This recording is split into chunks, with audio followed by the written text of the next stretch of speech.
Біреулер айтады, ол қайтқан кісінің киімінде тұрған ештеме жоқ деп. Мамамның киімін киіп жүрік, папамның киімін киіп жүрік деп. Оны деген, мысалы, сіз сараптап, дұрыстап қарайтын болсаңыз, тап содан жақсылық көрген ештемелеріңіз жоқ.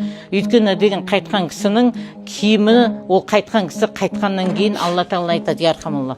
Әрбір тиындарың үшін жауап бересіңдер, қандай жолмен тапқандарың үшін. Бірақ та деген, сіздер оны ұмытып қаласыздар және ұмытасыңдар да, бірақ періштелер естеріңе салады деген бар. Онда қайтқан кісі деген өлгеннен бастап кәдімгі сұрақ жауап кетеді ғой. Әрбір затына сұрақ жауап кетеді. Ол кісінің киімі үйде қалатын болса, мен тағы да қайталаймын. Адам жоғалып кеткенде, иттер деген адамды энергетика бойынша іздейді. Мына тамақтың иісі, қолтықтың иісі, духидің иісімен іздемейді. Энергетика бойынша іздейді. Сонда мына адам 9 ай қалай жаратылады, сол сияқты адам өлгеннен кейін де энергетикасы көпке дейін өлмейді, бәлен жылдарға дейін. Сонда деген, мысалы, киімде қалады энергетика. Қалғаннан кейін оның киімдері жақын жерде бір-біріне тұратын болса, ол научно доказан. Жаңағы энергетикалар бірігеді, мына жыландар сияқты олардың бір сушынысы пайда болады.